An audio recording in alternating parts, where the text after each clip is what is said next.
What's going on?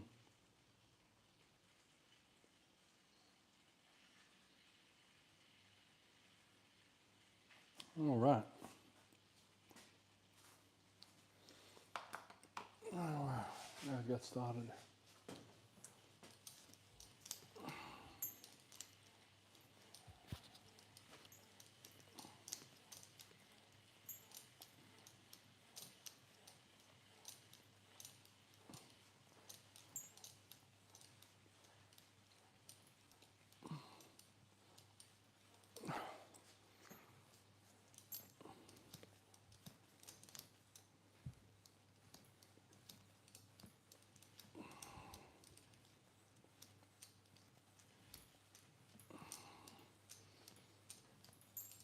Oh.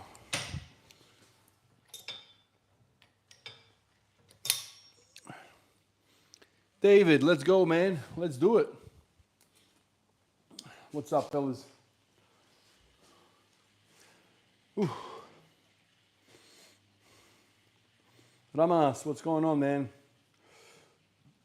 Back at it again. Just came home from work. Literally put my bag down, changed clothes, and here I am. Straight onto it. Not even 5 minutes. Ah.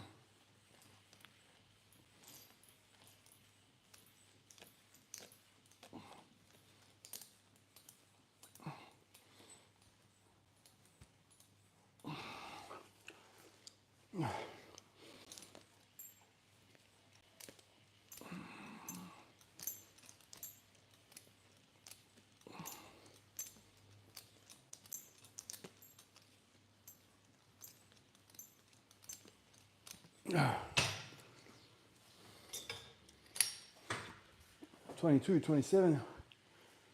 Oh. Alda, what's up, man? Anthony, how are you, man? Welcome. I'm gonna fire up these forearms of mine, elbows, and then I'll get benching. Trying to wake up a little bit. Often, I don't know if you guys know this, but when you engage your grip, your brain tends to fire up as well. There's a lot of nerve endings going through our hands, through our forearms, so that is really linked with the nervous system. I don't know if you guys have ever seen, if you just Google now, homologous man,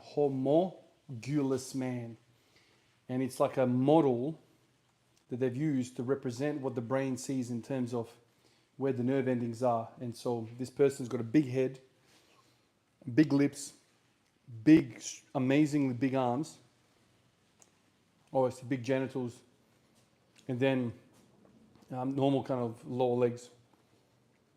And that's a representation of how much nerve endings are around the place. So if you fire up your forearms, your grip, your hands, you tend to fire up everywhere else and you kind of wake up.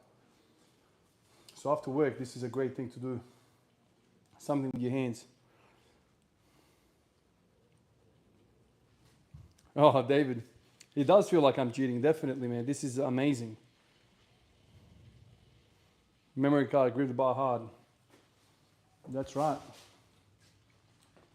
I'm chewing on a chewing gum as well. I just had a stack of apples as I walked through the door just to have something in my belly. And that's acidic, and my teeth, man, I've got so many fillings in my teeth, so I've been trying this new thing where I chew a chewing gum when I eat something really acidic, just to kind of make it a little bit better for my teeth.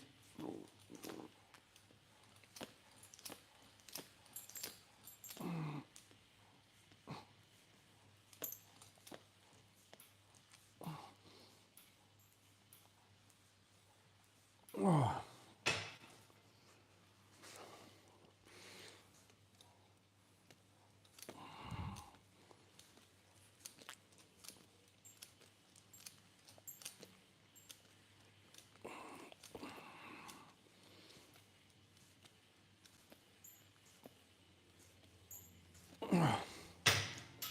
Oh.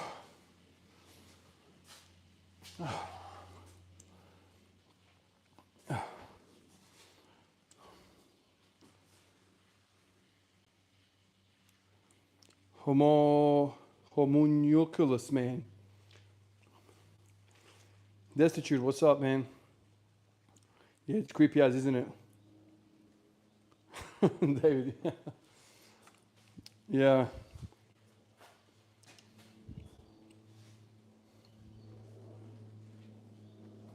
What age am I going to train my child? I'm actually training my child as we speak.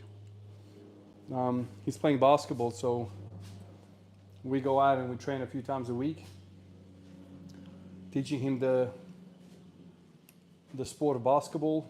And obviously with that, I'm always emphasizing physical readiness, physical conditioning. That's a big part of any sporting endeavor. So he's learning. In terms of weight training and all that, a little later on. There's a lot to be gained out of learning how to run, jump, skip, hop. You know, there's a lot of ground for him to kind of learn there. Training strength on a frame that is not ready for strength training is, you know, I think it's too soon. Maybe like, I don't know, 13, 14, we can start thinking about doing some loaded weights. Oh man.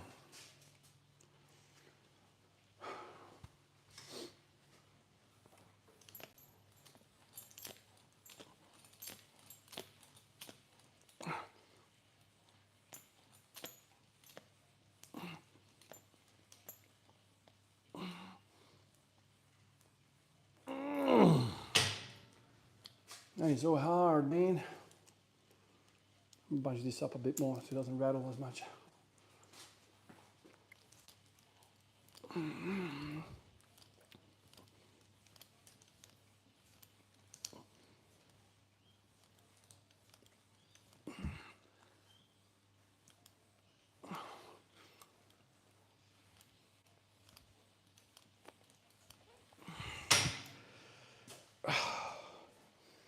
That kills your arms, man. Oh.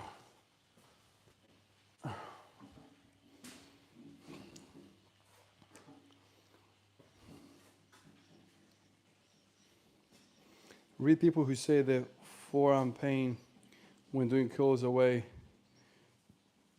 We're gripping hard too. Read people who say their forearm pain when doing curls goes away when gripping hard too. There you go. Fat grips.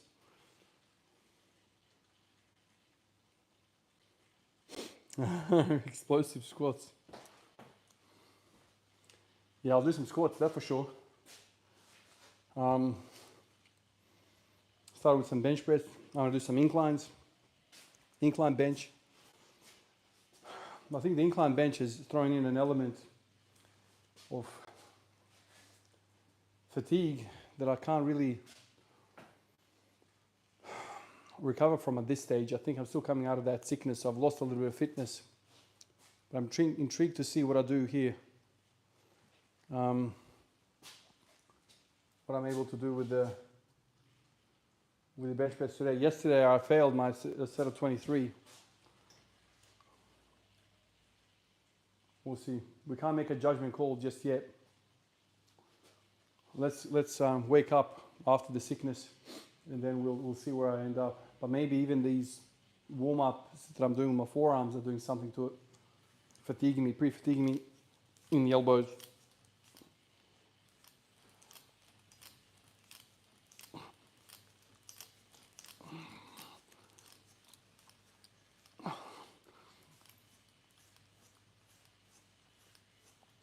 Oh man.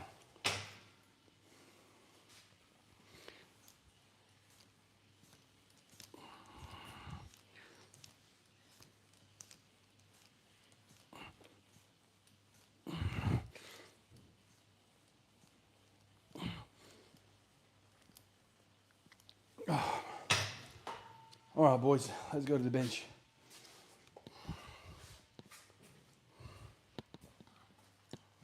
Let's go to the bench. Can you leave you guys here? Will that work?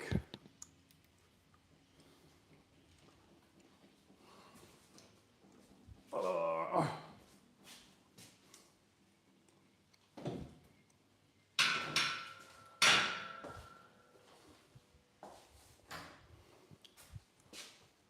All right.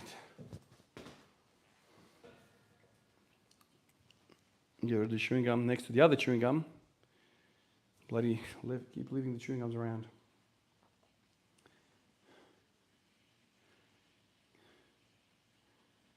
My upper chest already looks wider. Well, I hope so. Let's see. Let's keep pushing the bench in both of those angles. Let's see. I have had grips, use them occasionally. Don't really know what to make of it. Feels fun to switch things up at least. Yeah, I've got very limited experience with fat grips, so I don't really know much. Oh man.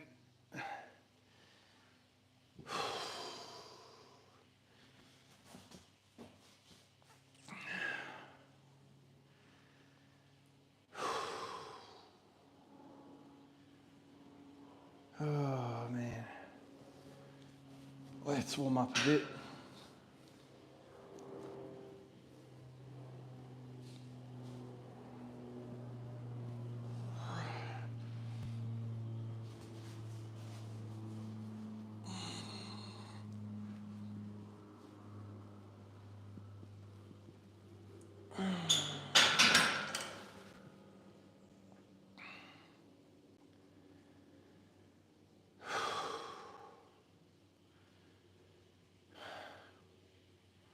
It's amazing how easily we detrain when we're sick.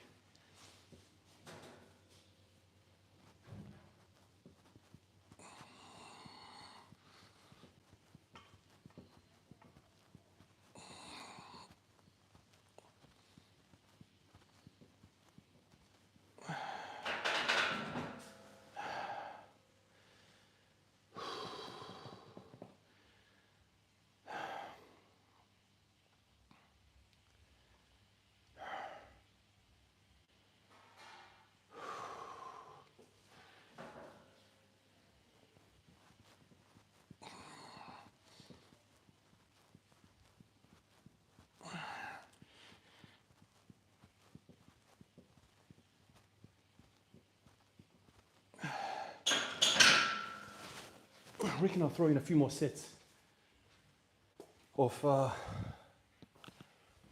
few more sets of wrists, elbows, just for good measure. I'll leave you guys on this side so you get to see. That is proper pissing me off. Do I have to put up with that shit every single time I walk across here?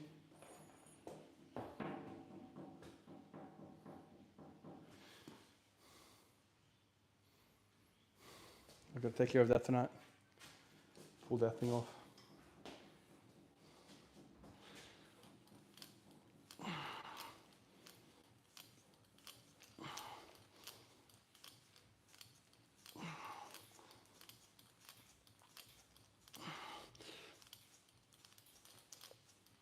Oh,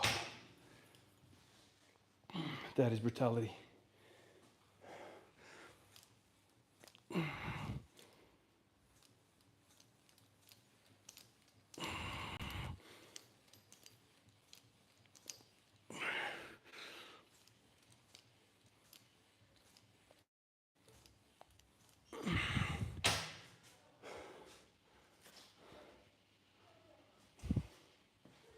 Hello, Bebo. Hello, teeny toy.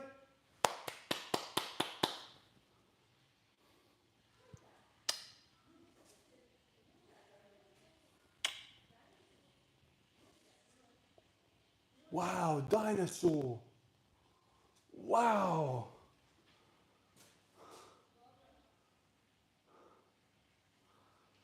Oh, my little guys.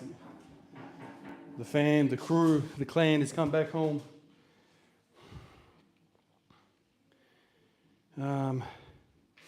I've been spinning wide grip bench and it feels great. Thinking about trying wide grip incline bench.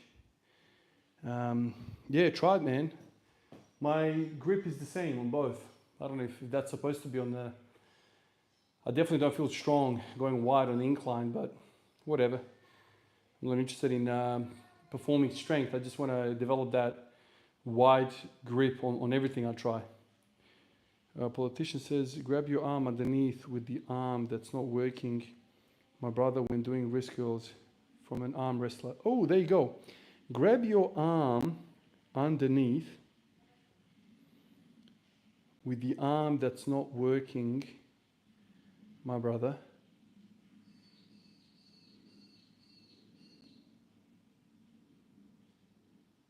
Okay, I'm not sure exactly I know what you're talking about.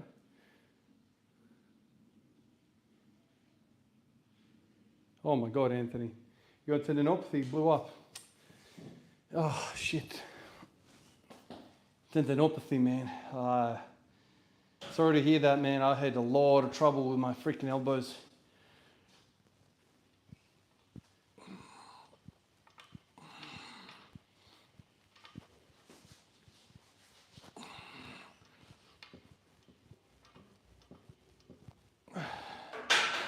You just have to constantly work on it.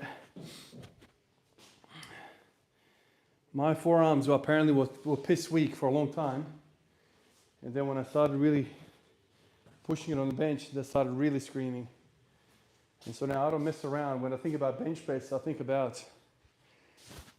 pretty much think about my elbows, which generally revolves around flexors, extensors, rotators, pronators, supinators, all that stuff. So I'll go through periods where I like stress one and keep the others at bay. So right now it's a lot of flexion. I've done a lot of extension, obviously a lot of pronation. Pronation fixed me though. Pronation was the one that really fixed everything. But I tend to kind of experiment with a lot of these things and then see what feels what. But because if you do everything at once, then you don't really know if that's doing anything or what's doing anything, you know what I mean? But when you put things on blast, you kind of have a better idea. Is this what you mean, like this?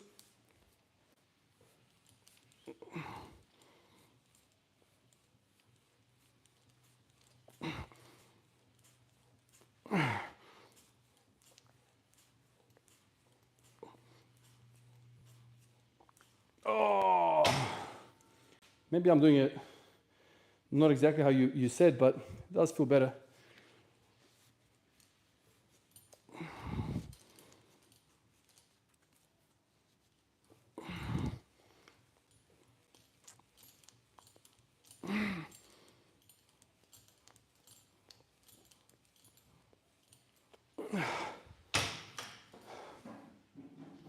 You live and learn, huh? There's always something to bloody learn with this shit. Never ending.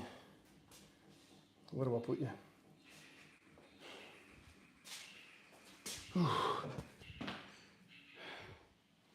Supersetting forearms. Oh.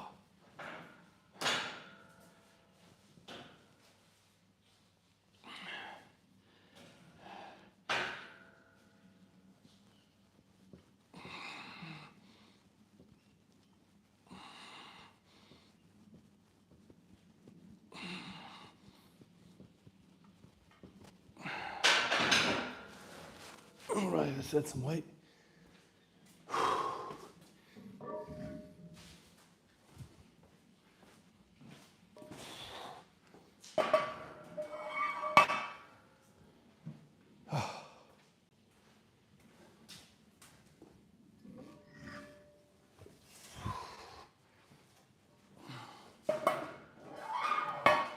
I'll try and do a whole stack of forearms today.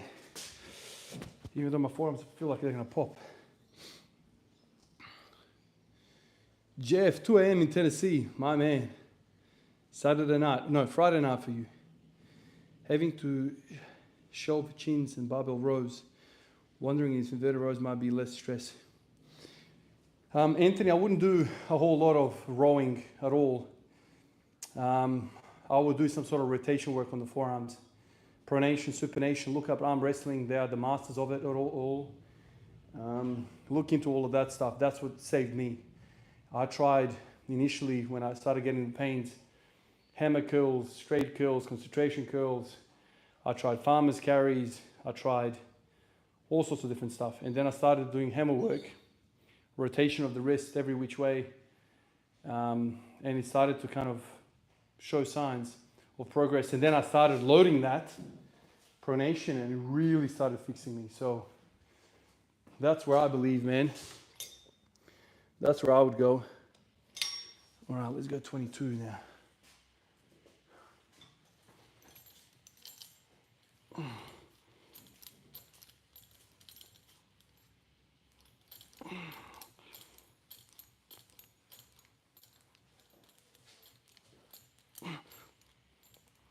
Oh, man.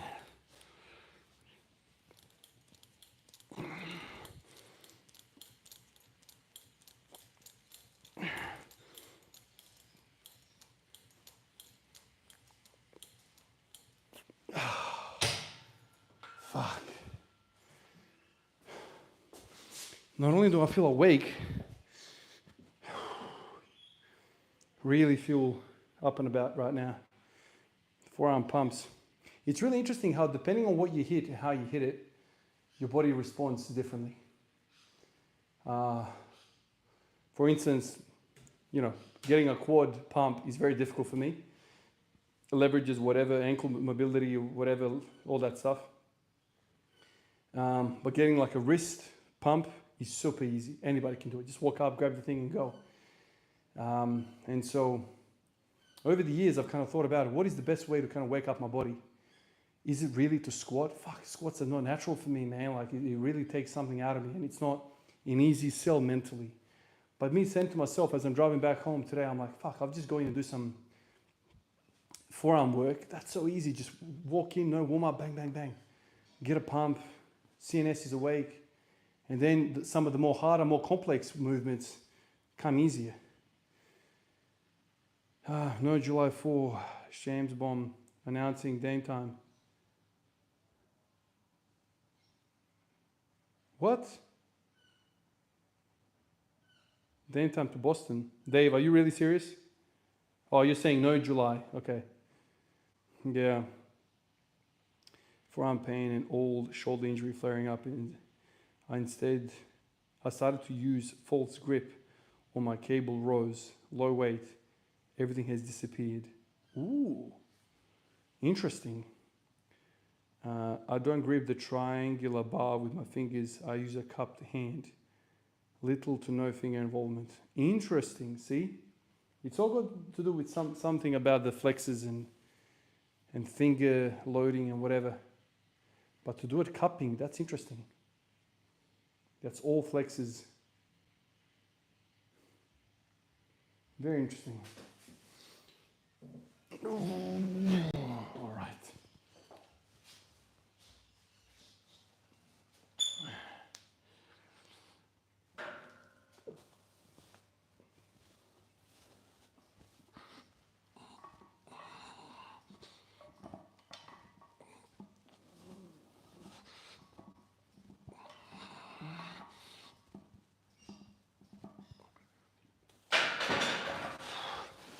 All right, let's get 100 on.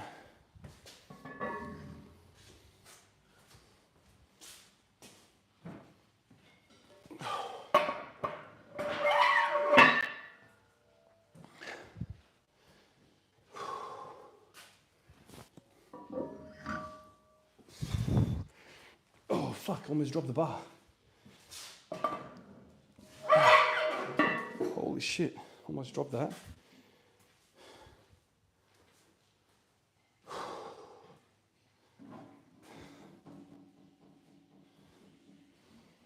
Oh man.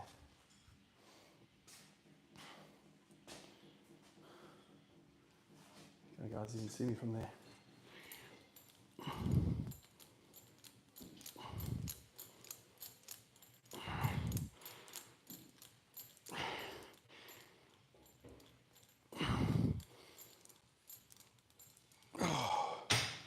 Well, that's the last of that weight. Was that 3 sets? I think it was 3 sets. I did bar, empty bar, 60 and 100. Yes, so that's 3 sets of this.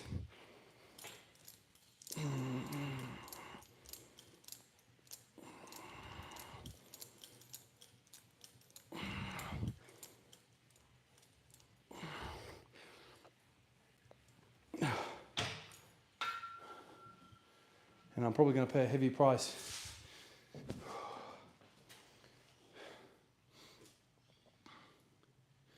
Calisthenics, they have been doing false grip for ages.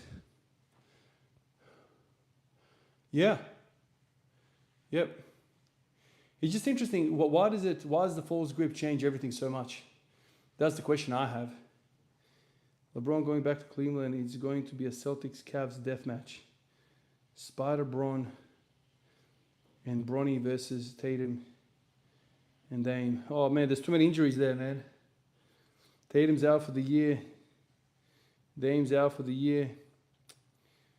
Not a lot of health going on in those names. They've all fallen apart. Never thought about it until a few weeks ago. I'm not sure how it fixed it, but man, it's chalk and cheese. Wow, there you go. There you go. That's interesting. These kind of, let's say, minor tweaks really puzzle me.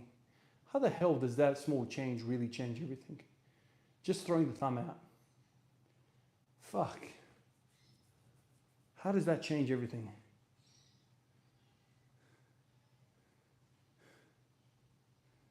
Training at home as well as myself at the minute. Nice to have some company. David, nice to hear that, man. You would say that, Ivan, David.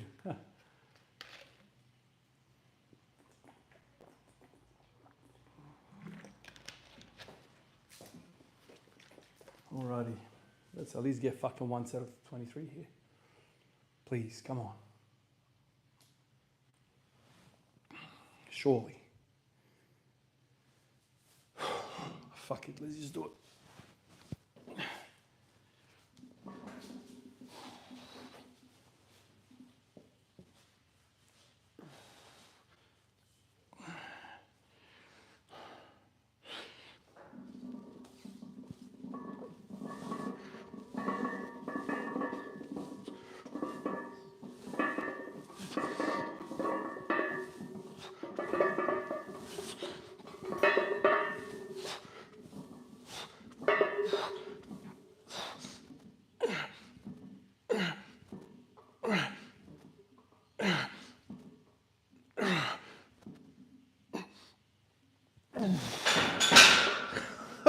Oh my God, barely made it.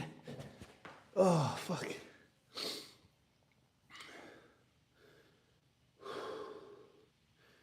Barely made it. My forearms felt like they were going to destroy themselves.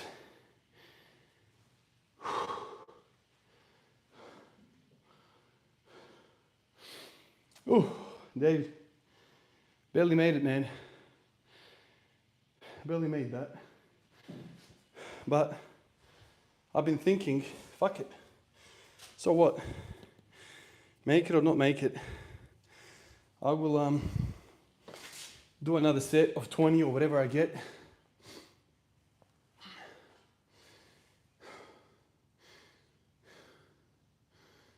Whew. Thanks, Dave.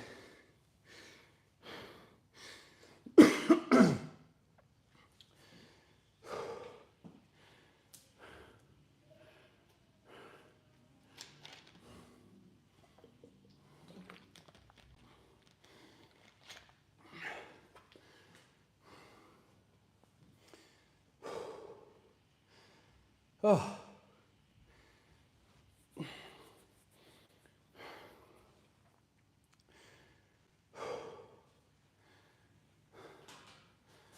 I've really deconditioned.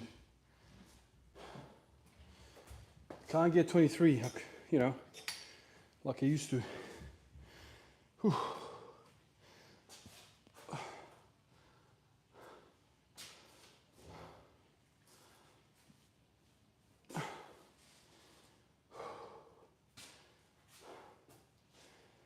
All right.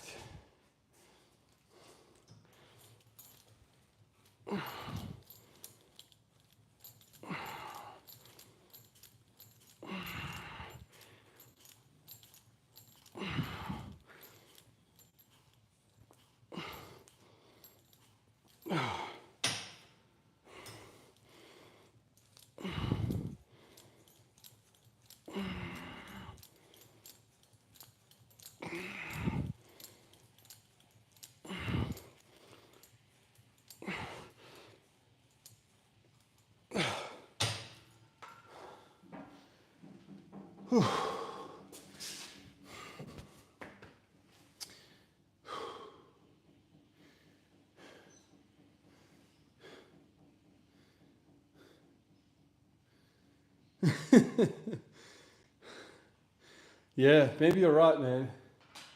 Maybe the sickness is just the body's ultimate stop. Stop this craziness. Oh, fuck.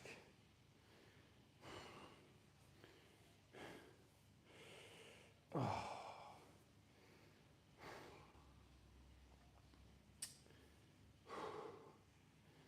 But you know what happens after? As soon as I get better, I go nuts. Happens to me every time. And I guess now with these lives, you guys get to see how much volume I do all the time.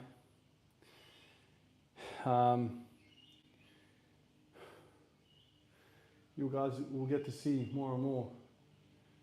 Basically, I do everything on camera now, which is really weird to do, but I do all of these crazy sets. In fact, the other night I came back for a second mini session before sleep. I told you guys about this, I think yesterday. And I did some adductors on that machine. I did another 5 sets of 20 with a heavy weight. And you know, you could debate whether there was any point in doing that or not. I just wanted to see how it would feel. You know, sometimes I'm sitting at home and I'm thinking to myself, this is what I'm feeling right now. What if I activate this or that or whatever? I swear a lot of my training decisions are just curiosity's sake, more so than will this improve me or not. It's just, how does this work with this? What if I do adductors tonight? What's the squat's going to feel like tomorrow? And just endless amount of questions like that.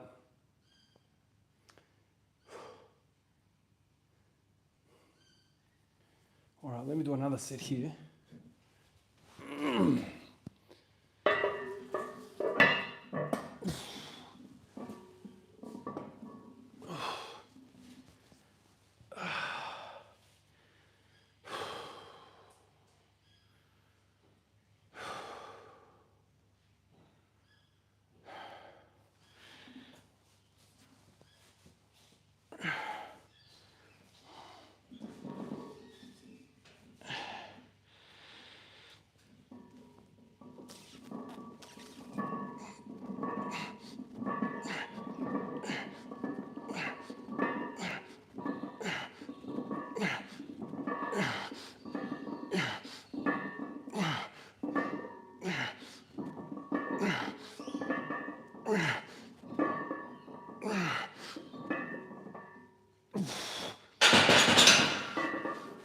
Oh man,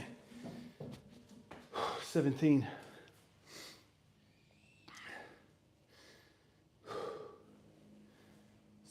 Fucking reps. Let's really burn it out. And then we'll go into the incline and do some more incline.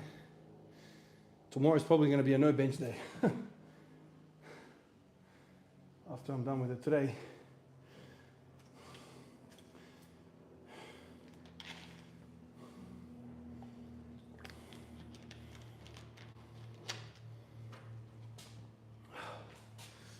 Whoa.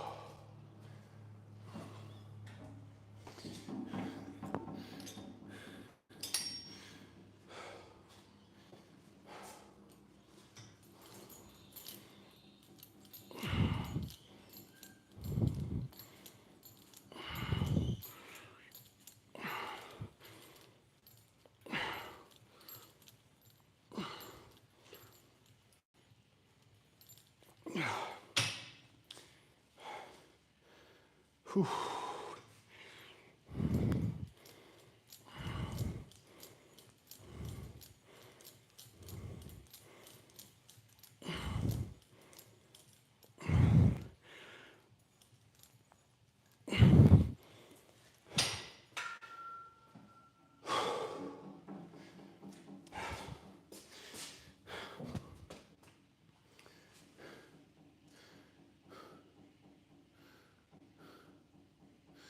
T-bar roll. T-bar roll, yeah. I haven't done a lot of that in the past. But I always had the feeling of like my lower back was going to blow out before anything, because it becomes like a fucking half deadlift type thing. But when you see Arnold Schwarzenegger doing them, like he's doing a lot of back as well. It's not just upper back, rhomboids and lats and traps. It's like erectors and freaking a lot of lower back. I guess sometimes you just have to manhandle a weight to get everything going and get that deep stretch. You can't really get that deep stretch with weights that are not challenging for the lower back.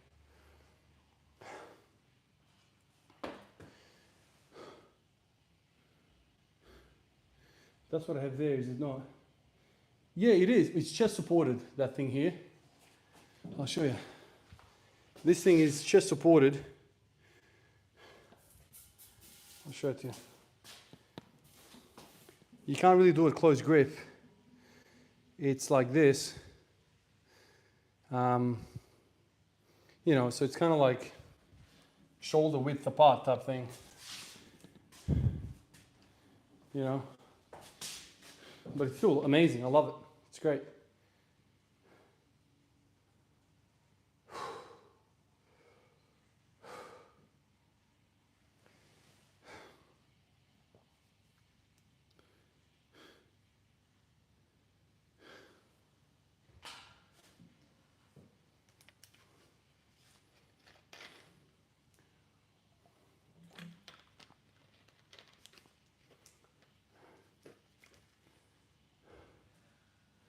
Man, my forearms are absolute. I can't even close my hands.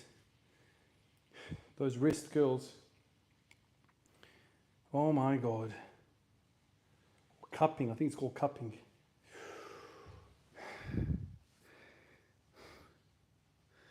Amazing forearm pump.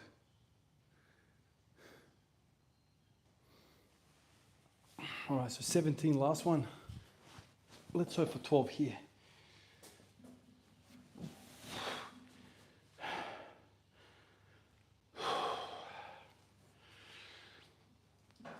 Oh my God.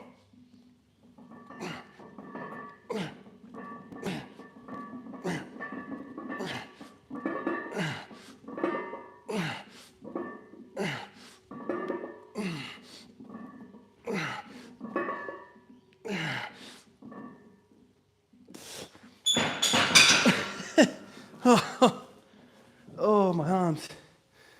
My forearms couldn't get the weight out of the rack. I'm now definitely convinced that that cupping exercise really takes away from the bench. I think that's the lesson here. Definitely the lesson here.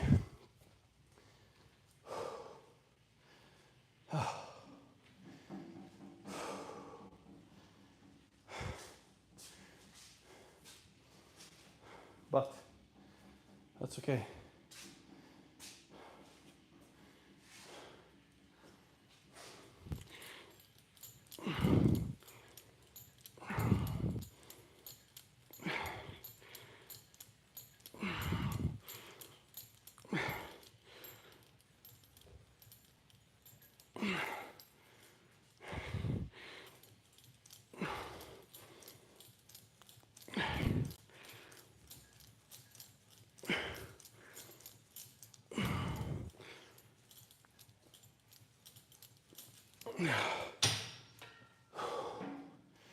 All right, incline time, boys.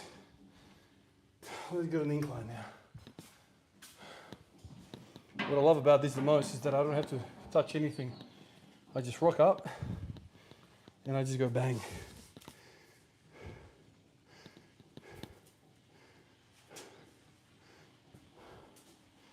I just rock up and fucking go bang.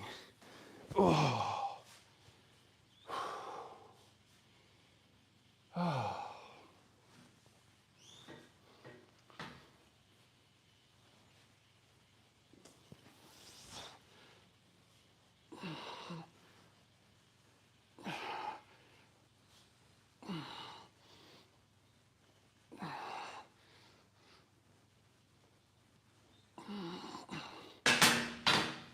All right.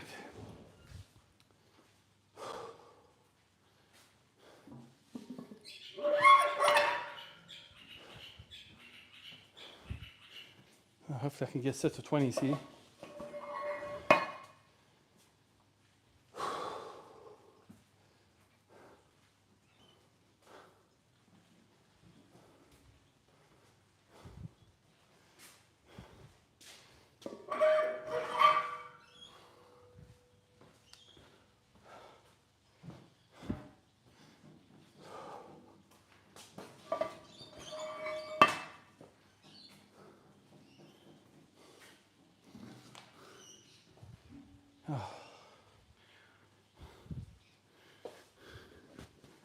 That's what you have. There is a note. Hey bro, do you think Luka has a chance to be the greatest Laker of all time? Luka is talented as anyone, but Luka is a huge liability on defense. The man doesn't do anything. So the only way he's going to be successful is if he has what he has on Dallas, which is two incredibly gifted 7-footers that can protect the middle once he gets beaten, which he does happen all the time. So those are the only conditions that I see success for him. So he will need to get in shape. He will need to fix up his body. He will need to get some sort of defensive resistance. Because as it stands right now, no matter what happens,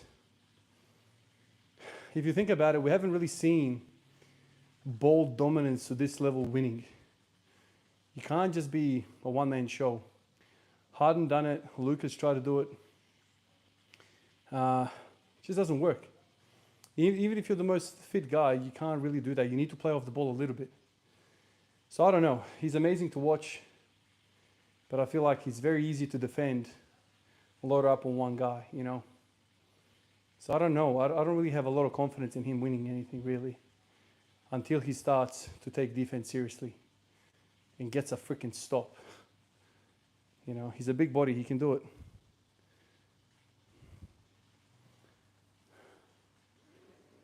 All right.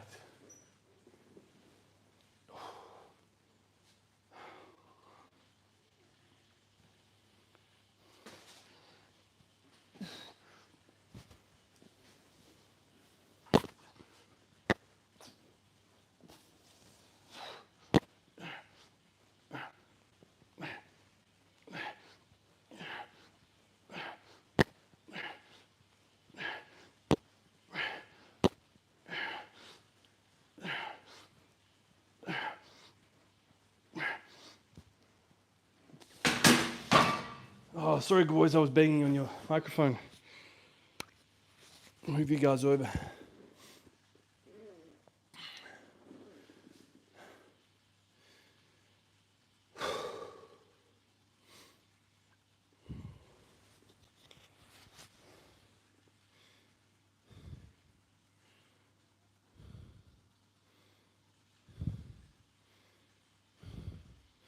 Yeah, it doesn't work anymore, dude.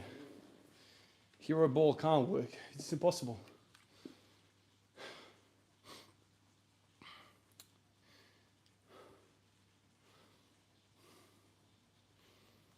He needs to change something. I don't know what. But he needs to change something.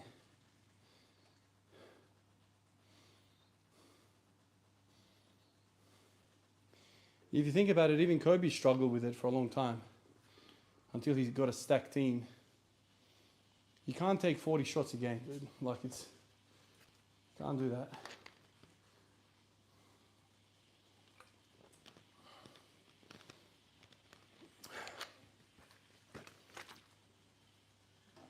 Oh, man.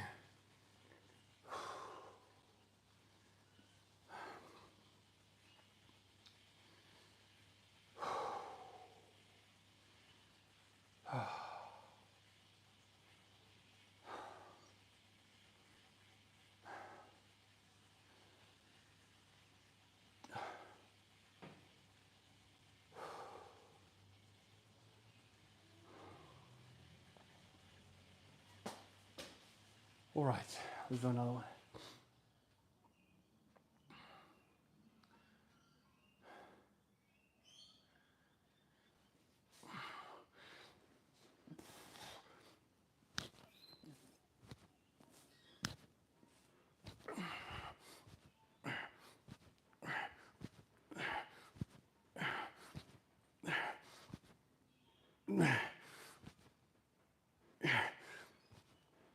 Oh man. Oh fuck. I'm so spent. So that was 23, 17, and 12. This was 20 first set and 12 second set. Destroyed.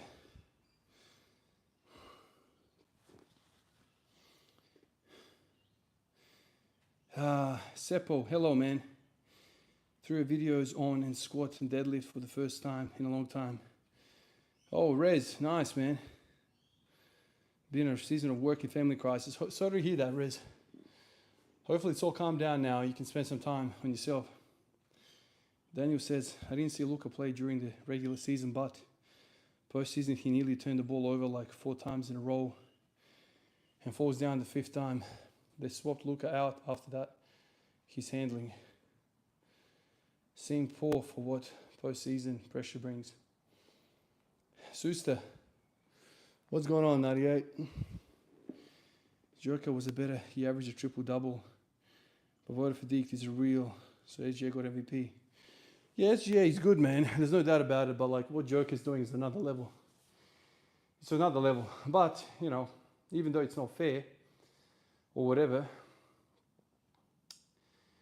you know, you look at how many Jordans got, how many Magic and Larry got, how many Kobe's got, and the rest of it, and you start to go, yeah, they can't win it every year. Otherwise, you know, Joker would have had 5 already if he didn't get screwed over. But the Embiid one, Embiid almost died for that regular season. They really, really pushed him hard to get it. Freaking hasn't been back since. And now SGA, stacked team, you know.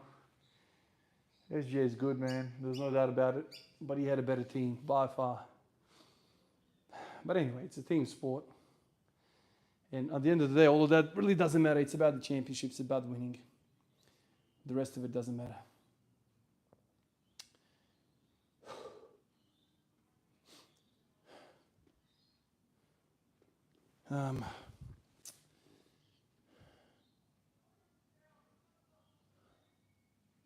I'm the first guy to pronounce your name right. Oh, pleasure to hear that, man. What footy team do you support? The footy team I support here is Adelaide Crows. I'm a Crows supporter. I mean, I'm from Adelaide. And when we came to Australia, to Adelaide, we came in 1998. And that was the last time they won the whole championship. So it made sense. We walked into a winning team and that was it. All right. I reckon I've got another set in me, maybe a set of 8 here. And then we'll turn our focus and attention to the squat. And we'll warm up with the adductors, I reckon. Again.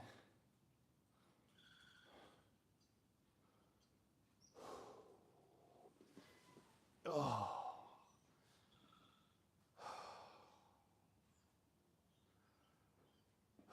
All right.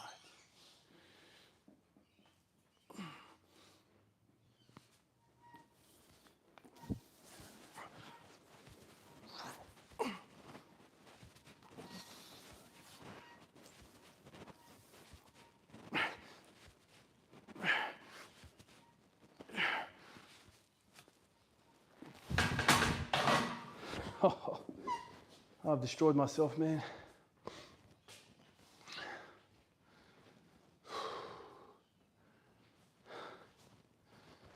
Boys. What are we doing here, boys?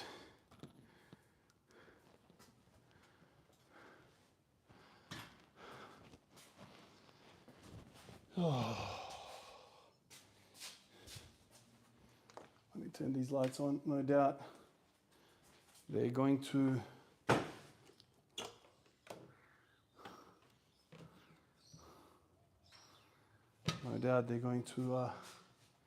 it's going to get dark now.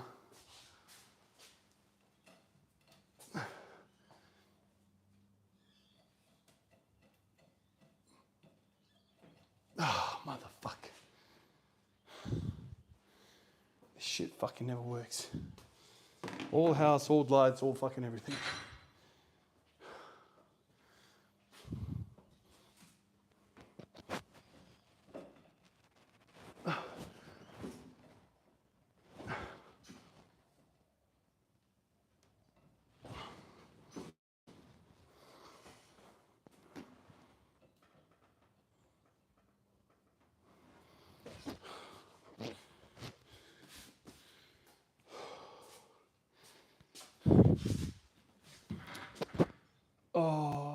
so spent already.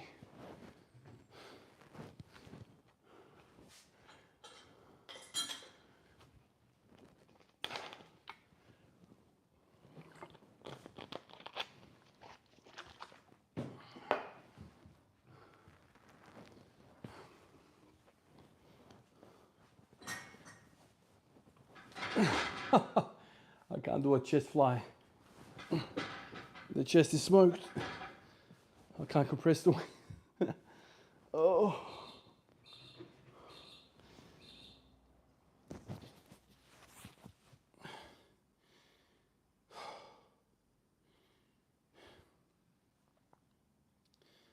Voter fatigue is 100% a factor. Can't give him 4 and 5 years. That is rare. Absolutely, Captain.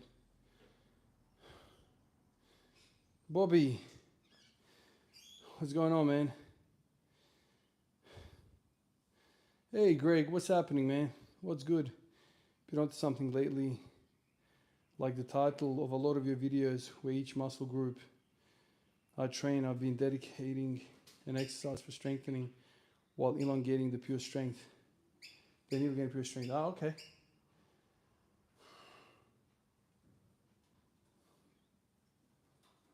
There you go. Interesting.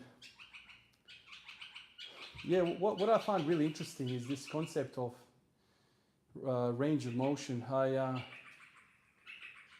Sometimes I think to myself, and I challenge myself in these thoughts, I go, what if you hypothesize with this? You go, I'm going to cut half of the range of motion off and double the weight I use. Does that hold any water? Does that hold any value? Is there any point in doing that? Or is it just purely a waste of your own time? I'm not saying completely just swap them out like that. I'm just saying as an accessory. Like really high box squats. Really high. Is there any point in that? And if you're completely unbiased with those thoughts, you go to yourself, okay, so what does really heavy weight bring? Well, for one, the weight is on the top of your back, and just simply you walking that out, any range of motion up and down, your core and musculature all around that spinal cord is working overtime. Much more difficult than it would be just to do your normal weights for full range of motion. The pin squat period for me taught me that. Now, I'm not saying that you completely go into pin squats and you never do an ATG squat in your life again. That is a big mistake because of all those points that you and I discussed many times over, which is you lose a range of motion, your muscles tighten, your joints tighten, and when you lose a range of motion, full range, now you're running the risk of injury, joint integrity. You start to load a lot of one side of the joint, like quads, and not a lot of hamstrings and glutes and adductors, which really activate when you go past that 90-degree bend, parallel and beyond. But just like as an experiment to do it on the side is interesting to me.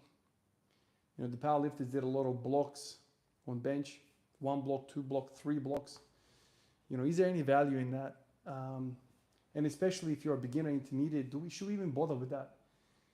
Is that only for the really extreme cases of performance, the elite, the advanced? I don't know. I sometimes ask myself those questions and I don't really know what the solution is. It just depends. It really depends on everything. If you're struggling on the bench press at the chest level, there's no point doing block presses. But if you're really struggling to lock out, maybe there's something there. Maybe you're missing something. Just interesting, isn't it? All right.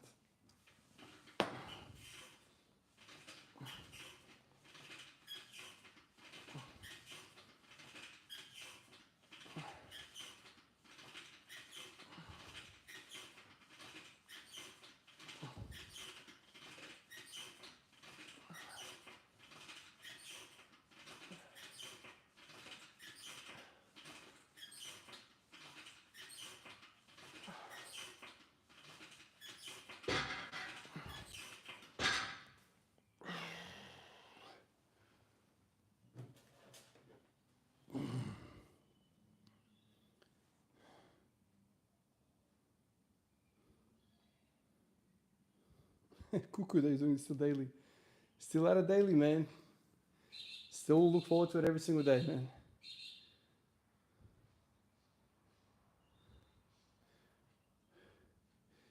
What is going on in the backyard? I don't know. I completely tuned out. What happened in the backyard? Is it the birds?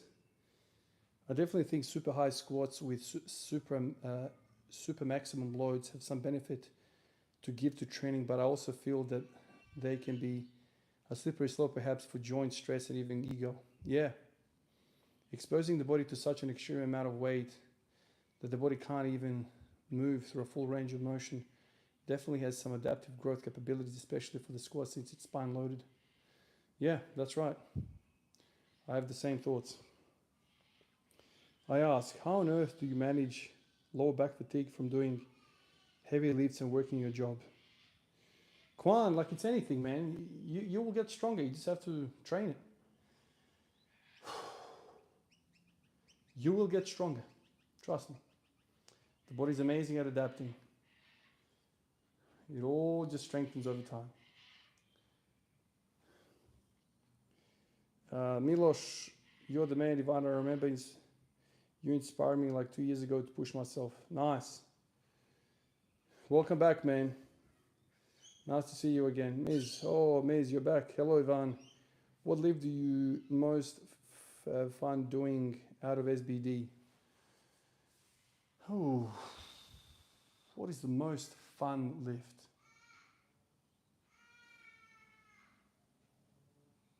Goodness. Most fun? Fun is an interesting concept. I don't know if I find anything fun out of SBD. I just do it out of necessity. Like this, well, this exercise, let's call it fun, I suppose. I don't know. I love how it makes me feel, but the act of doing it isn't like, I don't enjoy spreading my legs, you know. But I do enjoy how it makes me feel and how it releases everything. So I guess you could call it fun. Yeah. Basketball I found fun. This is not fun. This feels good. I guess you could say that that's kind of fun. Don't know.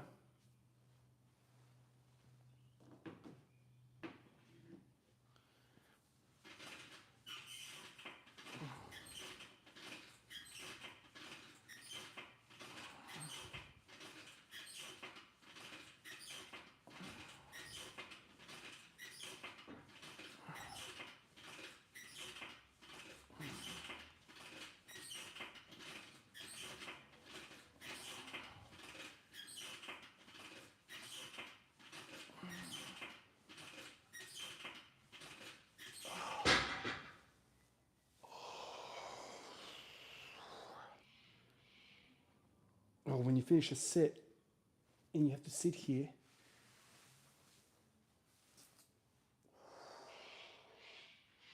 that is so hard, man.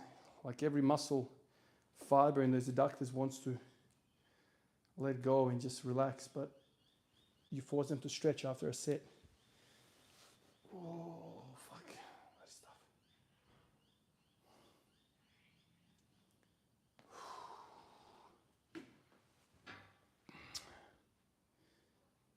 Still going, Miloshe. Absolutely. Yeah, Miz, deadlift is very fun for sure. Masochist, maybe? Maybe there's a degree of that. Maybe there's a degree. But masochism is just the enjoyment of pain, inflicted pain on oneself or struggle. I don't know if I enjoy the struggle, but I do enjoy what it brings me. The peace, the clarity, the euphoria. It's like that runner's high that people always talk about. Like you feel great after exercise. It's your own freaking pharmacy that you're tapping into internally. Like this shit feels good. And so that's the shit that makes you come back. Like it's not masochism in the sense that you inflict pain and there's nothing but pain. No. This feels good. So whatever that term is, it's not masochism when it feels good. But what is a term equivalent to masochism, but somebody addicted into making oneself feel good? I don't know if there's a term for that. I mean, my vocab definitely doesn't extend to that deep.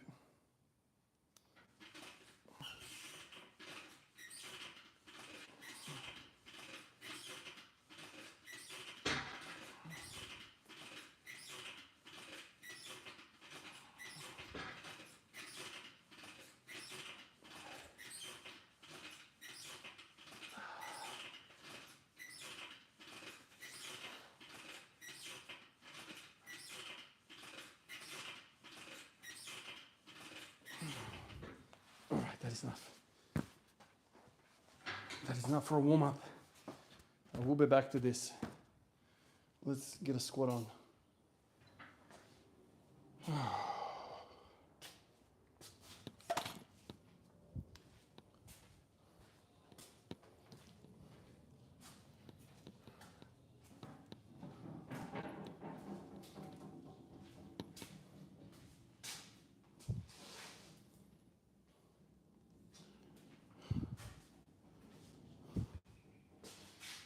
Oh, fellas, can you see me?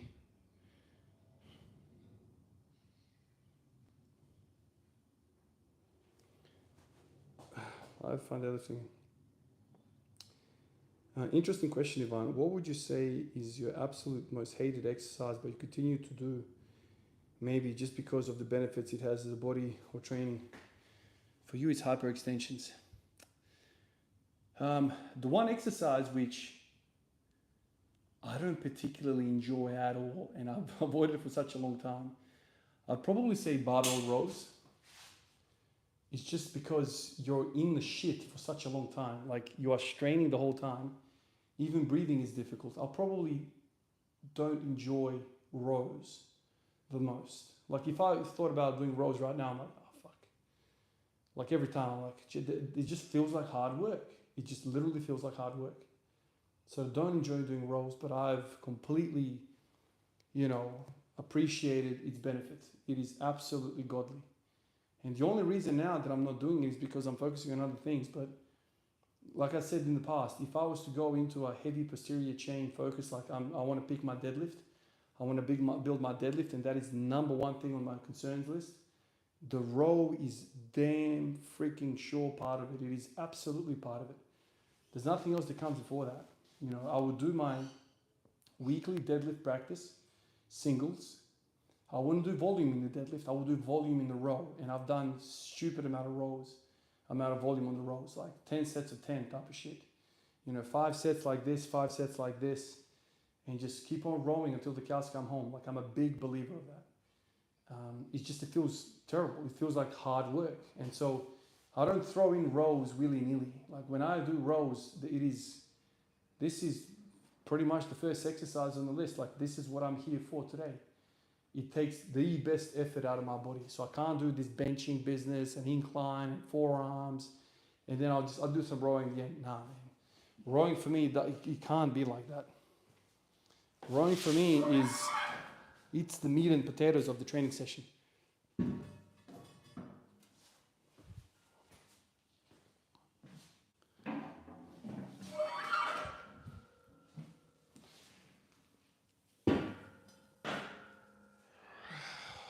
All right.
2 reps of 4 or 5. Oh goodness.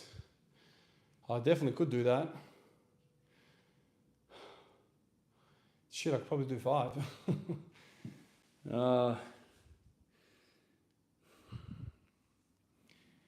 could definitely do more than 1. Oh, goodness.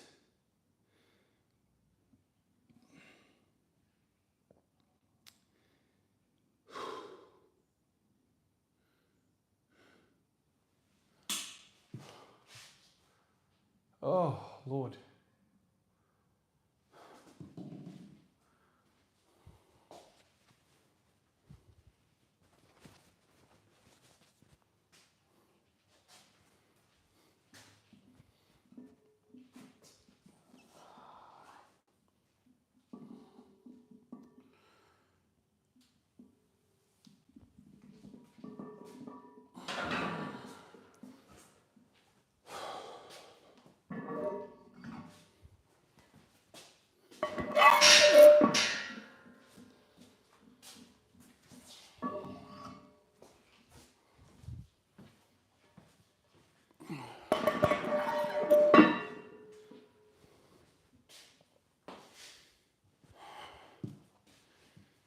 Oh.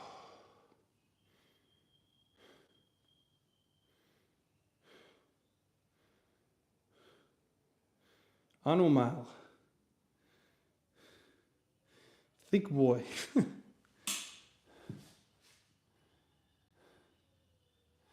Oh, the piece is insane, Miz. I love it. I don't see myself at any point in my life, for the rest of my life, not enjoying this. There's just something so tranquil about it, man. It's something so peaceful.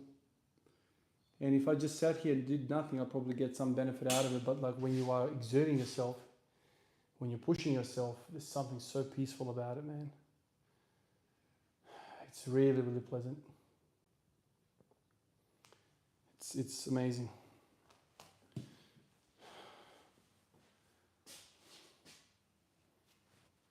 All right, let's do 3 plates now.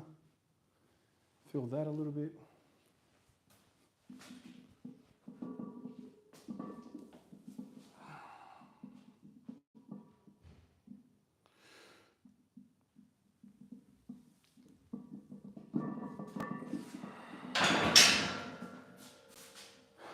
All right.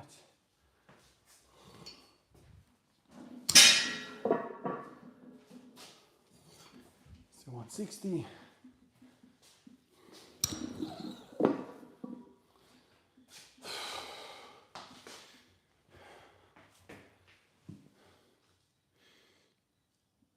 Greetings from Germany. Nicholas, hello, my man. Do you still have the cameraman film for you at times that you did in previous videos? I see that guy all the time, man. All the time. So he's definitely part of my life, big part of my life. He's my best mate. But does he film for me anymore? No. Most of the time, because we're so busy now, he's got 2 kids, I've got 3 kids, work, life, balance, all the rest of it. So when we see each other, I don't want to do this with him. When I do see him, we chill and he has my full attention and we chill, you know. We have food together, we take the kids, whatever, you know. So that's kind of the deal behind it. Back when he was doing all of the filming, he had so much more free time. I had so much more free time. You know, back then I didn't work as many hours as I work now.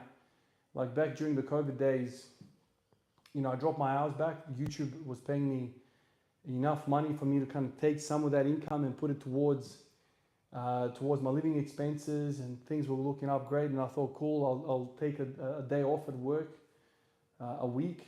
Went down a day off, and I was able to spend more time, go to gyms, make videos, do a whole bunch of other stuff, right? You know, meet my timetable with his. And then eventually, you know, we came out of the COVID times, the mortgage rates went up, the YouTube income went down, so it was like a double effect. And so I had to up my hours at work, at the hospital, and with that comes less flexibility with aligning my time with his time.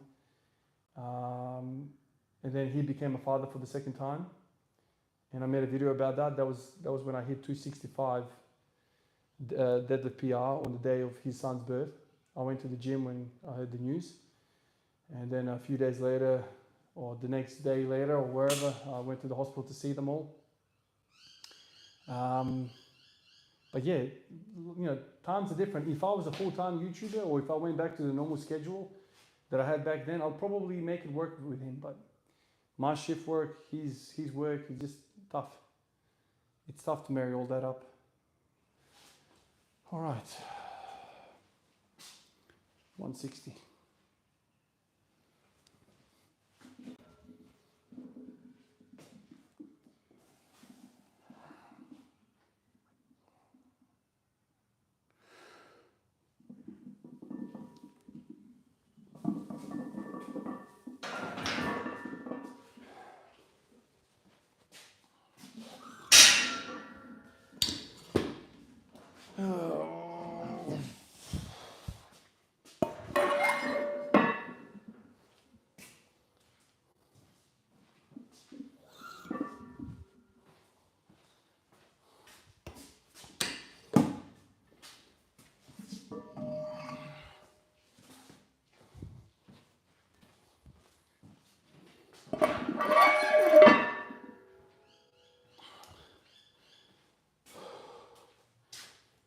Put you guys over here a little bit.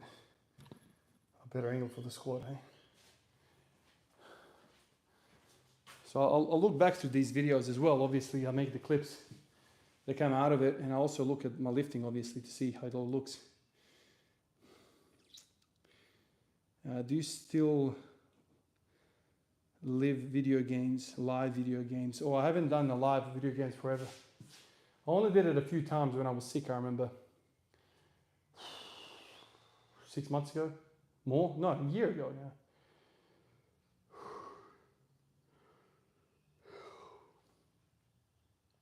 Yeah, and what other games do you happen to play? What other games do I play? Right now, when I have a free second, I play 2K24, so not the latest version. I mess around with that, especially now that the NBA is not around anymore. I mess around with that. I recently, a few months ago, probably 2 months ago, I downloaded GTA 5. When it first came out all those years ago, I didn't really play it much. Young kids and whatever, blah, blah, blah, blah. But this time around, I was like, let me play it a little bit. So I played it and I managed to finish GTA, like as in the storyline. And since then, I've dropped that as well. And now I don't really know what to play. Like games are not the same for me right now. Like it's just, obviously I've played Skyrim over the years most often, but now it's like I can't get into the new games. It's all just weird to me. Nothing really resonates with me anymore. It's not like what it used to be, for some reason, or maybe I've just grown up. I don't know. But yeah, that's me. Despite saying you find squats naturally harder than other lifts, you still obtained a superb level of strength, at least to me, since you go full range of motion and raw. I'm like that for bench. Yeah. Greg, I worked so hard at the squats, so hard. And so when I say that they don't come naturally to me, it's because I had to work so hard. And when I just compare it to my deadlift, where my deadlift is, I just think, fucking hell, man, there's such a huge gap in between. And yeah, the deadlift just comes so much more naturally to me, for whatever reason. I can't work it out, but this thing, when I do this, I feel like I'm really fighting against the grain here.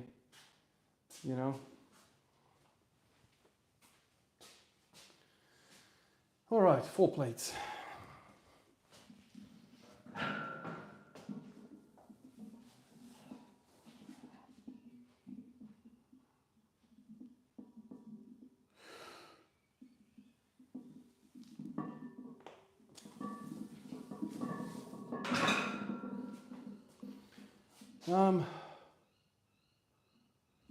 Yeah, fuck it. I'll leave it at that. Thought about going a bit heavier, but I won't. I always have to remember that's not what we're doing now.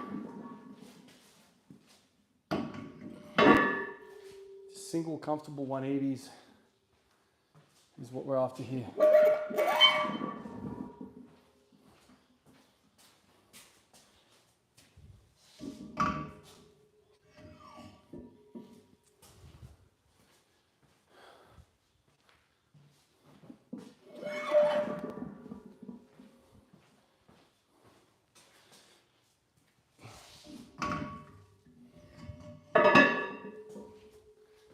I just keep saying to myself, no, Ivan, you're not gonna go crazy on every lift. Now we're in the bench era. So do the bench for the next month or two, and then transition into squats. I'll push squats hard. And then after the squats, the deadlifts will feel good, and then that will take me to the end of the year.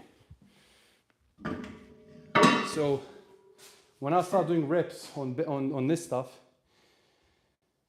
the bench press will be singles all the time. And the squats are going to be lots of volume. There will be a time when I do that as well. But right now,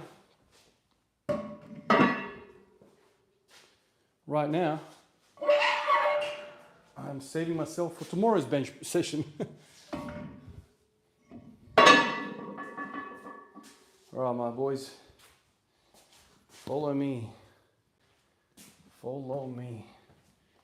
Let's now do this machine, this freaking amazing thing.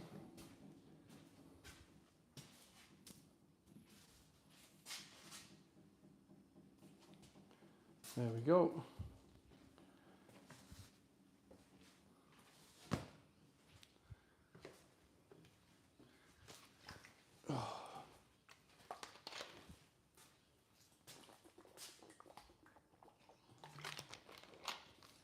Alrighty. Bang out 5 sets here. Yesterday I did 45s. Maybe I'll do 55s today or something. I no longer see what I'm playing. Miz says, I no longer see why I am still paying for 2 gym memberships when I also own my own home gym. Just a waste of money. Oh, Miz, it depends, dude. It depends. Don't think like that. Maybe the gym offers you something, a secret motivator or some machines that you want to, experiment with. Like, there's many different elements. Like, if you're really serious about this fitness thing, who cares, man? Like, that is your forte. That is your hobby. That is what you do. And so, I fucking spent $2,000 in the last month buying this equipment. How many years gym membership is $2,000 getting you back? So you gotta think of it like that, man. That's kind of, at least how I think about it. It's not all, negativity. Shit, some people spend $5,000 on smokes every single year. That's a lot of money, That's a fucking waste of money. Never say it's a waste of money to go to a gym and get stronger and stuff. Don't think like that. All right, let's go to 55s and just wrestle with this shit. I'm already warmed up. Let's brace myself for this. Oh, yeah.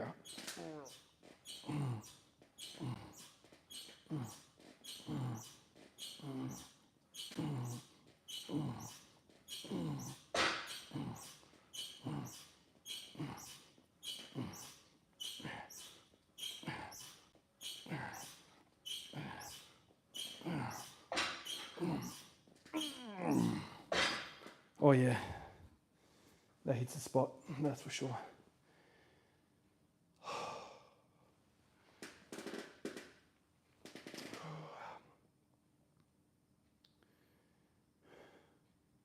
Greg says, I'm copy and paste the same situation for bench press.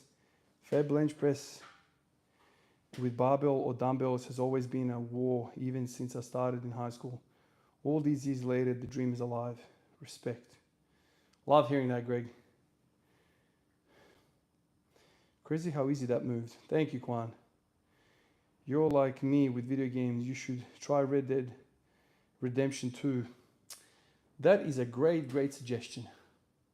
In fact, I've never played that either. GTA 5, I basically didn't play until, a few weeks ago, whatever. Maybe Red Dead is the next one. I heard good things about that.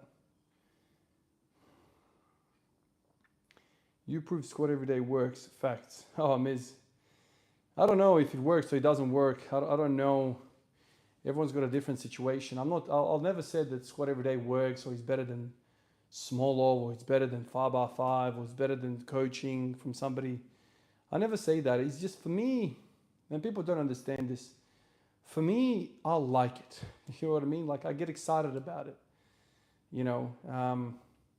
I love my wife. Some guy over there is not going to give a crap about her. I love her like this. Like I genuinely want to spend the rest of my life with her. It's my thing. Same thing with squat every day.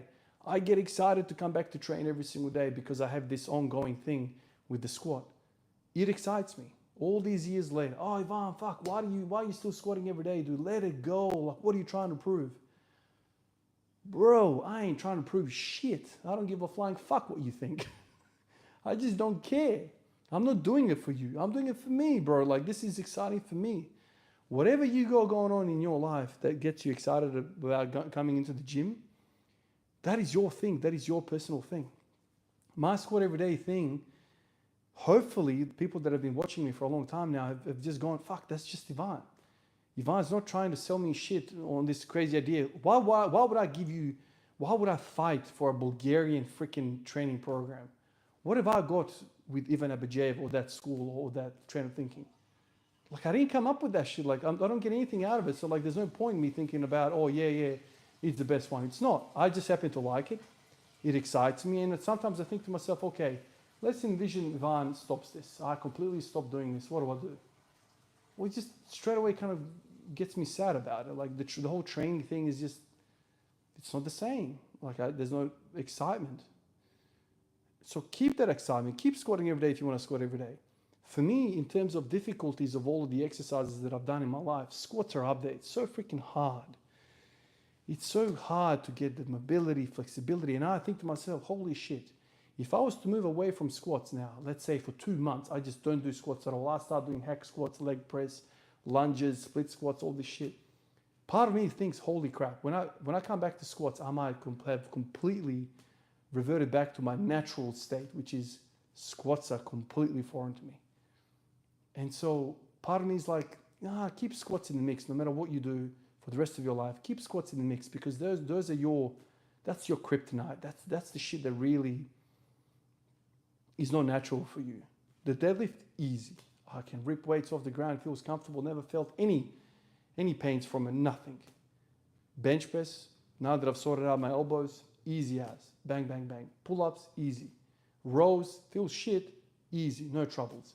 Squats, put the bar on my back and I'm like, holy shit, I'm gonna fall forward and hit my face on the ground. And I walk out and I fucking hell, what's going on? Why are my feet turning out like damn near 45 degrees? What the hell is going on there? It's just uncomfortable to get the fucking thing going. And so I've come a long way. Like if I had a TV crew following me back when I freaking started training, dude, I could not squat for shit. I had basketball body. So my ankles were tight as anything. My hips were tight. I couldn't even quarter squat properly without rolling backwards. It was terrible.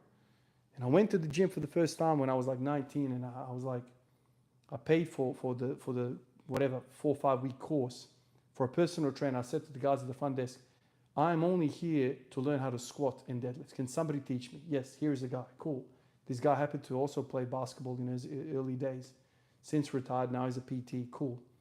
I had like 4 or 5 sessions with him, and at the end of it, I was like, okay, he's taught me what to look for, the cues, how it needs to be, what muscles are tight, what muscles aren't tight, and he set me on the right path. I can't even remember what his bloody name was.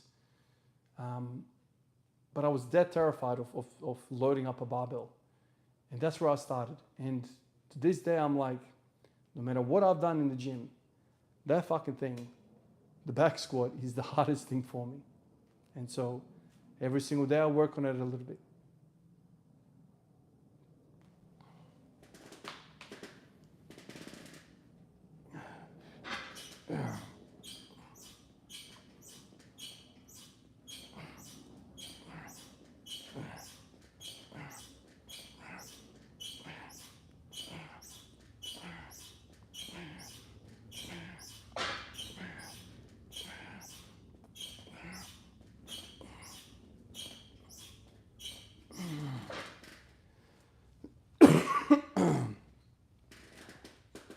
Squeaky machines, everything's squeaking.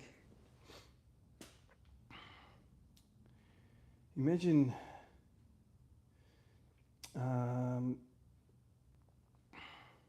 do you personally prefer training when the sun is out or the moon is out? I find peace in the moon for my training for some reason. Well, I don't know, man. For me, it's mostly just about the temperature.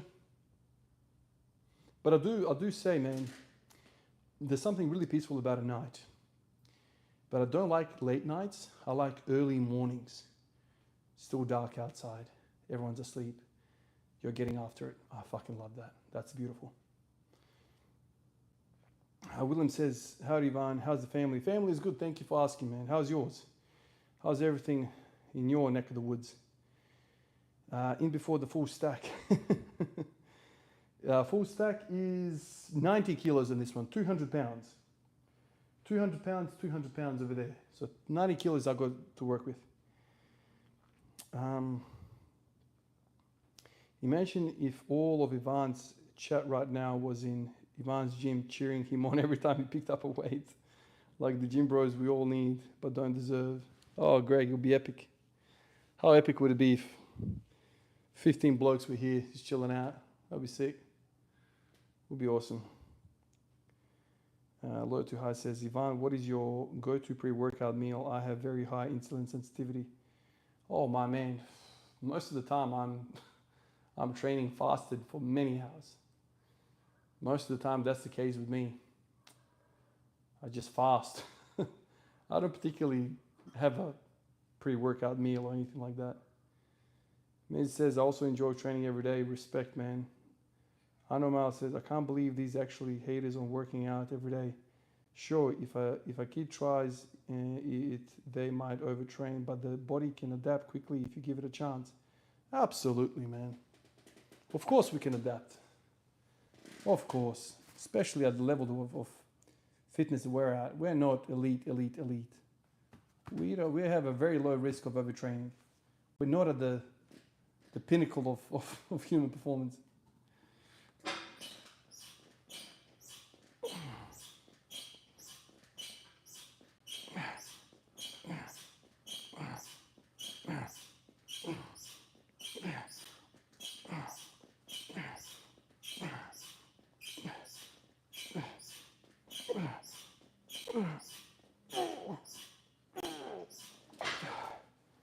So that's 3 sets. A couple more of those, and I'll finish off with the big boy over there.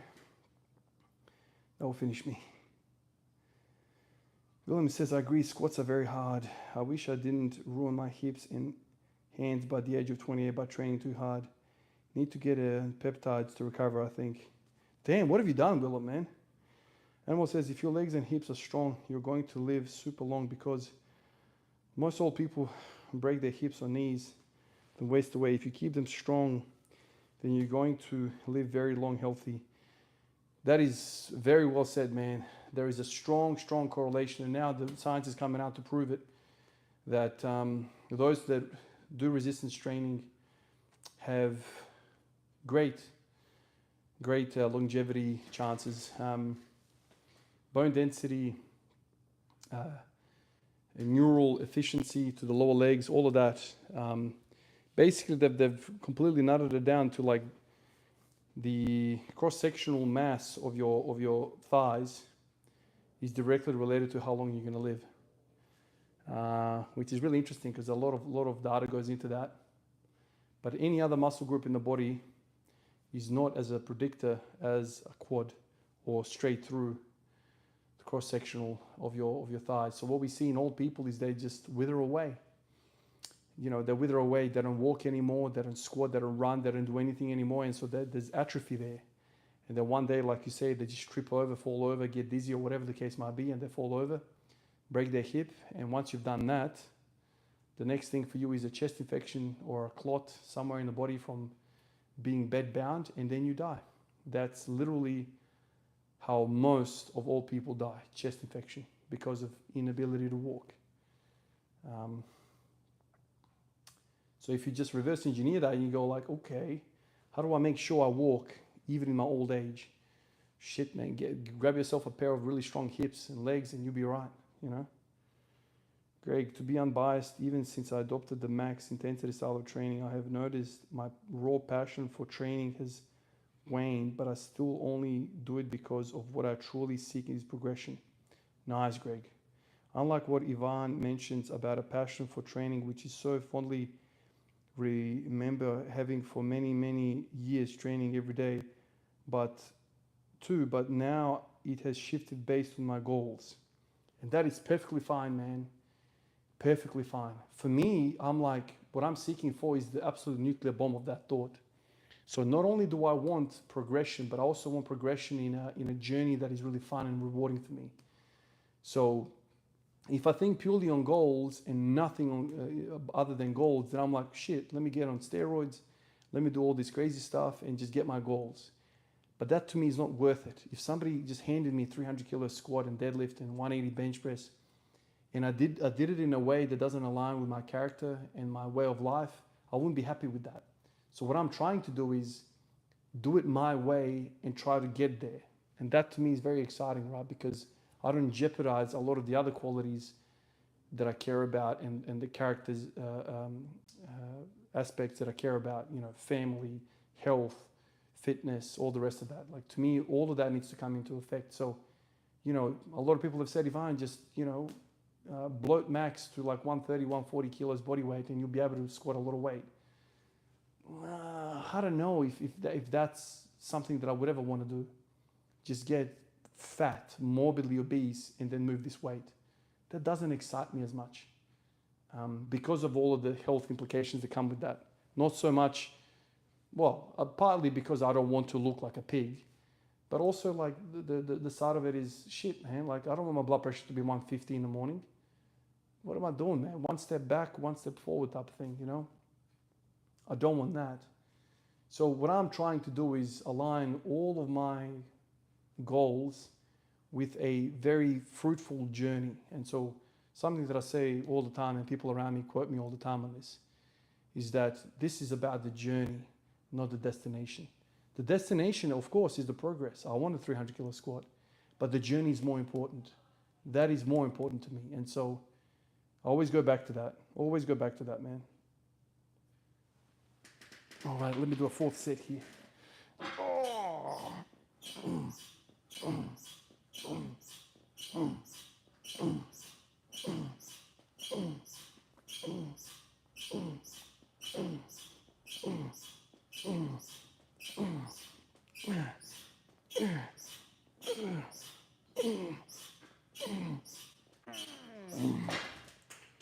Oh shit, I've fallen off again. The worst thing about this machine, I feel like my nuts are gonna blow up.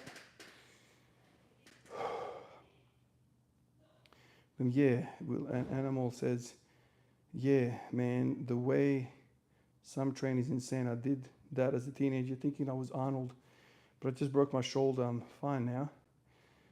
But I work out low intensity often instead of high intensity. SSL, what's up, man? How are you, dude? Big Dog, what's going on? Checking in. Hope you have a great weekend. Thank you, brother. All the best, dude. I will try 10 by 10 German volume training on squats and going into it, squatting too heavy and ripping muscle tendon in the front of my hip on set 8. Damn.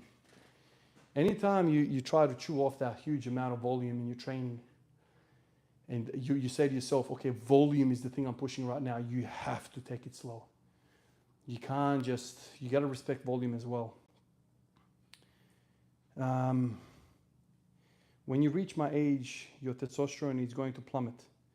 But then these same people have never squatted or deadlifted heavy ever. Bicep curls and bench press don't spike hormones like lower body. Yeah, I agree there, man. Any ideas on recovering from syndemos? I don't even know what that is. Peptides work, but give them time. And I use Lloyd Labs peptides.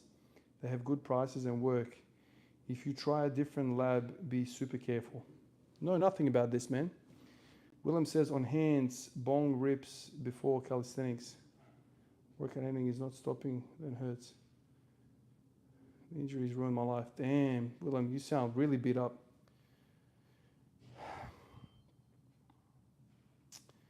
How is your cardio? It seems to be more important to me as I get older. Dexter, yeah, you know, cardio used to be all I did in the first bloody, up until I was about 20, I was just running all the bloody time. That's all I ever did. I never did any of this stuff. And so from 20 to now 36, I've just gone the other direction. I've just gone super focused on muscle and strength. Probably there will be a time where I flick back onto cardio and try to have some sort of combo, maybe in my 40s or something, I'm not sure. But yeah, I've got a long history of running, so yeah. All right, let me do another set here. This will be a set 5 and the last set.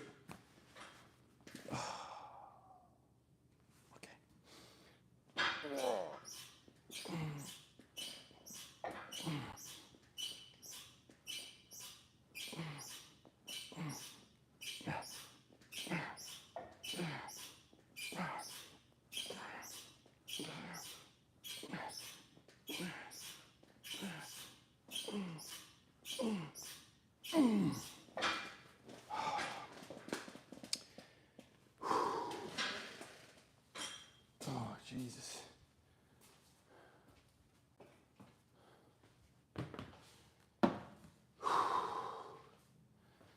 This thing's always going to be popping off.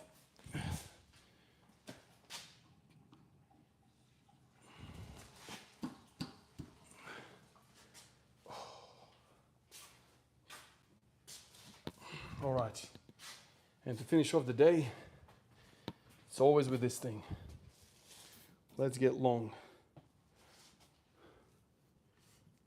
Oh, fucking hell. Why isn't this thing working now?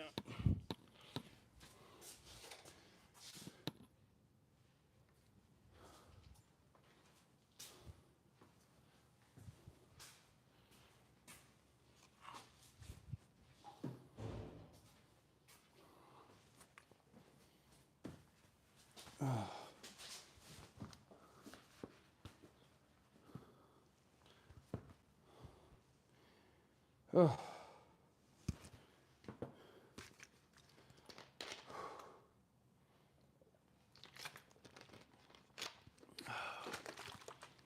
Alrighty.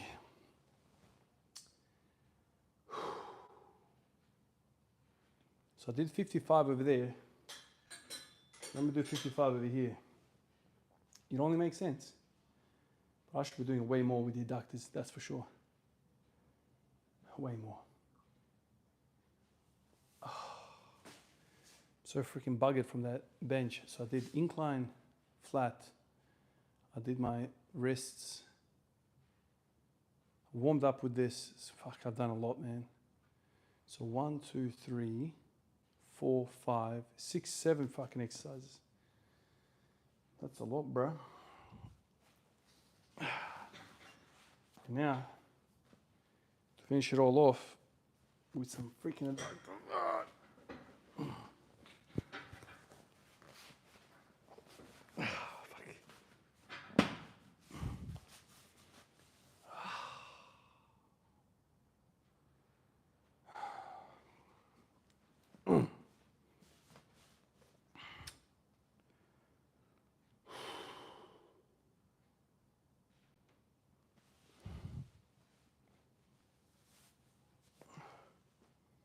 All right, 55. 55 kilos, let's go.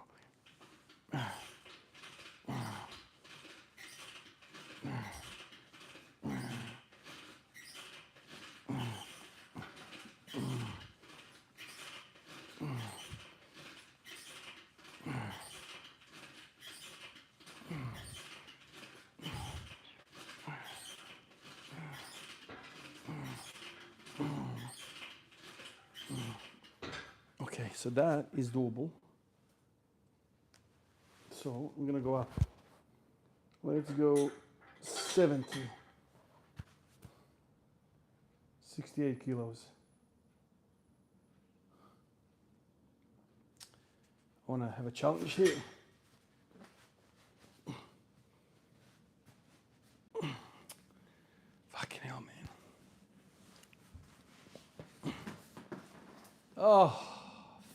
Fucking hell.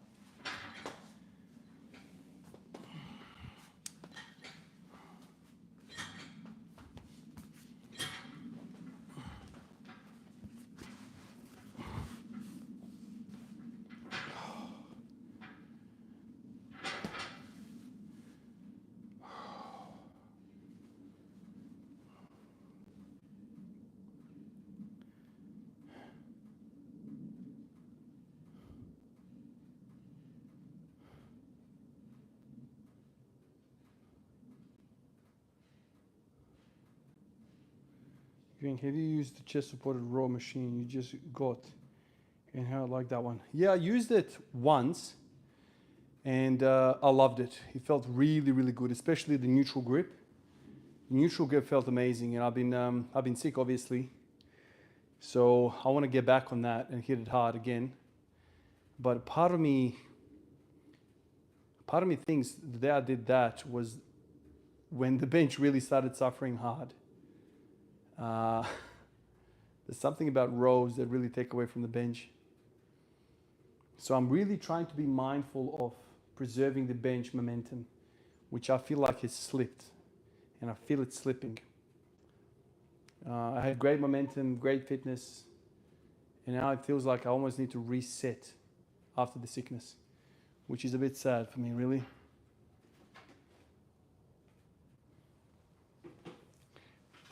Oh my God.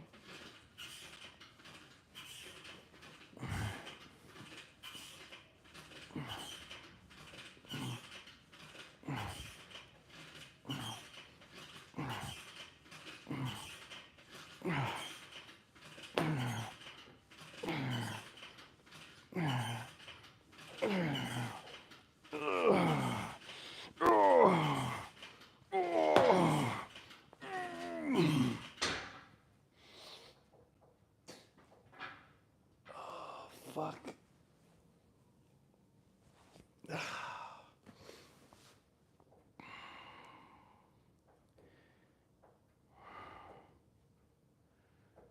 All right.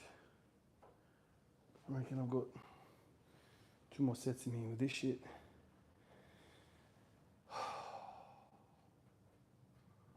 And that'll be it. That was tough. 68 kilos. It's no joke.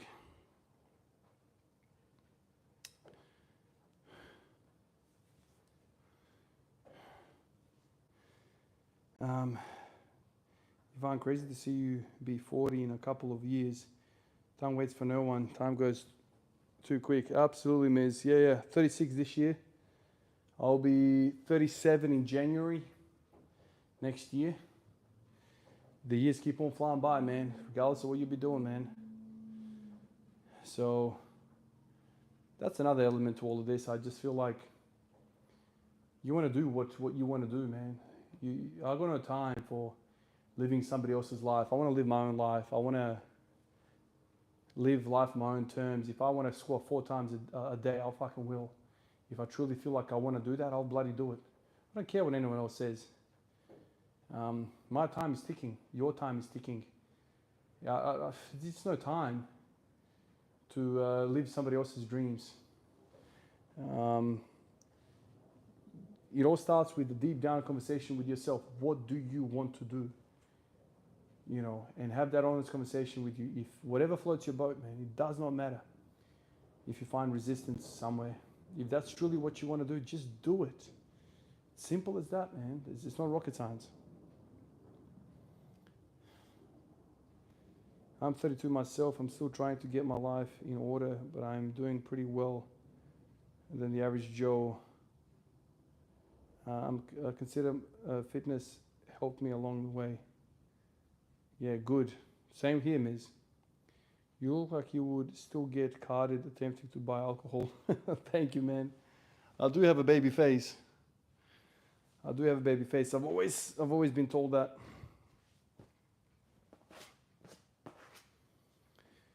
Oh, this is gonna be tough. Oh.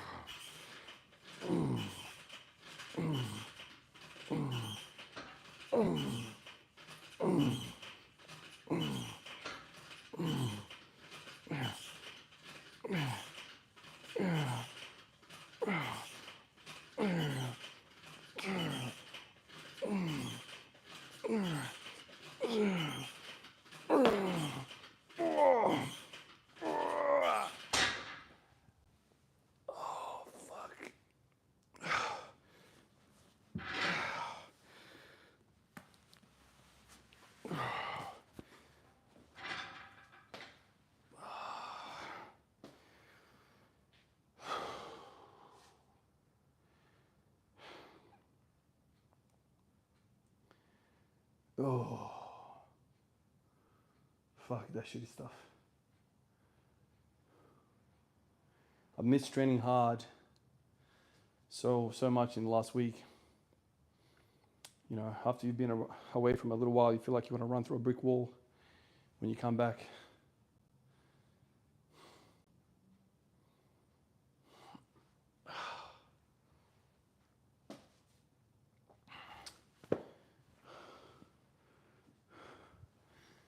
Oh, I've got one more set in me, boys.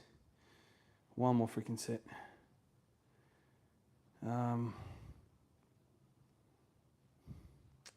You decide when your prime is, and if time doesn't like it, they tend to go where the sun don't shine. People get so caught up in limiting themselves based on age, which only works if you allow it. Yeah, man.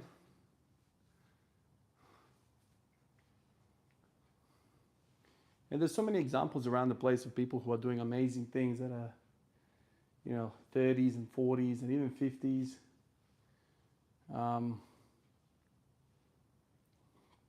And when you see people like in their, you know, teens lifting like lifetime goals that you might have, you never know what sort of timeline they're on. You never know. Maybe that's their peak in life. Maybe they're peaking at 18. If you think about it, would you want to peak at 18? Do you really want that to be peak of your life? Or do you want to peak at 40 or 50? Think about that for a sec. You know? And so that often comforts me. It's a comforting thought. And it always plays back into the whole journey versus destination. Life is a journey, man. Focus on the journey. It doesn't really matter about anything else. Just make sure it's worthwhile. Imagine seeing a 60-year-old deadlift 230 and then also hearing someone say, I'm 35, man. That's why I can't do what you do.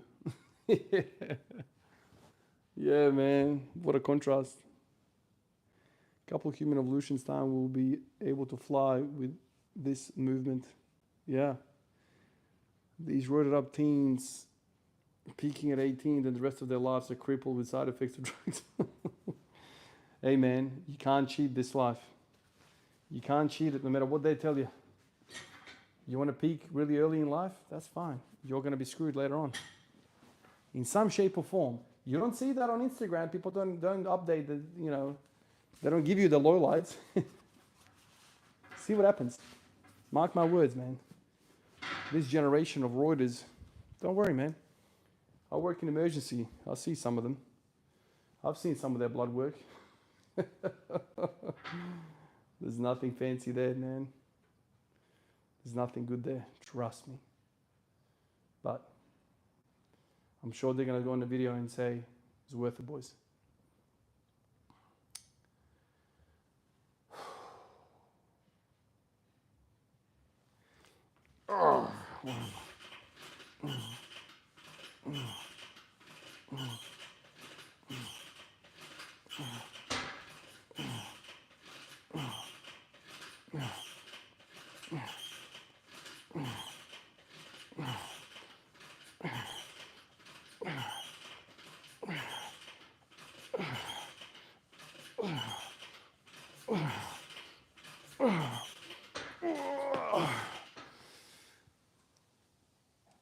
Wow, this is really fixing my groin. To think earlier this year I had groin problems. My God, it feels bulletproof now.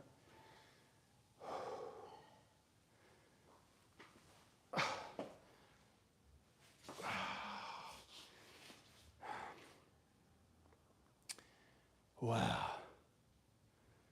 This is top shit, boys. Quality session. I got up at 6 a.m. this morning and now it is 6 p.m. I've worked, come back, I've trained. Now it's time to chill with the fam, eat, recover, and do it all again tomorrow. Do it all again tomorrow.